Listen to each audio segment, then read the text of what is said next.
कराची। ये बात है पाकिस्तान के सबसे बड़े शहर कराची की। हमेशा यहाँ किसी न किसी का कब्जा रहा है, कभी गैंगस्टर का, कभी पॉलिटिशियन पार्टीज का और कभी कुछ एजेंसीज का। यहाँ फैसले गलियों में हुआ करते थे, जिसके पास हथियार होता था उसी की बात मानी जाती थी। लियारी कराची का सबसे पुराना एरिया था। ये कभी स्पोर्ट्स के लिए मशहूर था। वहाँ पे क्राइम ने अपनी जगह बना ली और हर एरिया का वहाँ पे एक बॉस होता था। क्राइम की बुनियाद रखने वालों में से एक था रहमान डकैत, सरदार अब्दुर्रहमान बलोच, जिसका नाम पूरे शहर में चलता था। 2001 के बाद रहमान डकैत ने पीपल इमाम कमेटी बनाई, जहाँ ड्रग्स और वेपन और भत्ताखोरी का खुला धंधा होता था। और फैजू मामा रहमान डकैत का दूर का रिश्तेदार था। रूल्स के मुताबिक उसको हर महीने पुलिस, गैंगस्टर और तब की गैंग्स को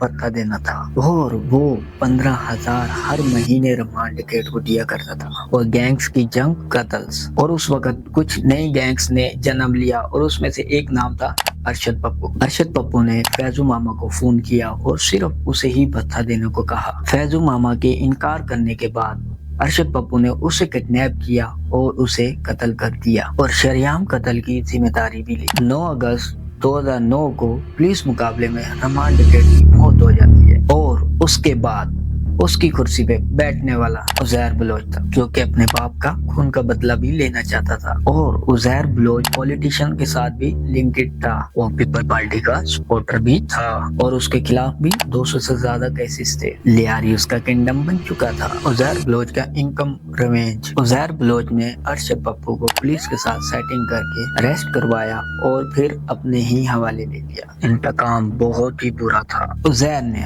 अरशद पप्पू के पहले कान काटे और फिर उसका सर दर्द से अलग करके उसके साथ फुटबॉल खेला। एमकेएम और सियासत। और दूसरी तरफ कराची का सेंटर एरिया में एमपीएम का कब्जा था, जिसके फाउंडर अल्ताफ हुसैन लंदन से कंट्रोल किया करते थे। उस वक्त एमकेएम में भी गलत काम होते थे और लोगों को डराया जाता था और टारगेट किलिंग्स भी होती थी। गन के जरिए वोट लिए जाते थे। पॉलिटिशियल पार्टीज और गैंगस्टर और पुलिस वाले एक ही टेबल पे थे और आम लोग बीच में पिस रहे थे। कराची ऑपरेशन और नया सिस्टम। 2013 में जब क्राइम हद से ज्यादा बढ़ गया और रेंजर्स को ऑपरेशन के लिए फुल पावर दी गई और उस ऑपरेशन में उज़ैर बलोच को दुबई से अरेस्ट करके लाया गया और एमकेएम के मेन अड्डे पे भी रेड हुई और उनका मेन अड्डा 90 भी बंद कर दिया गया। इस ऑपरेशन के बाद क्राइम बहुत ही कम हो गया, लेकिन सवाल ये था, क्या ये रियल क्लीन अप था? सिस्टम नहीं बदला।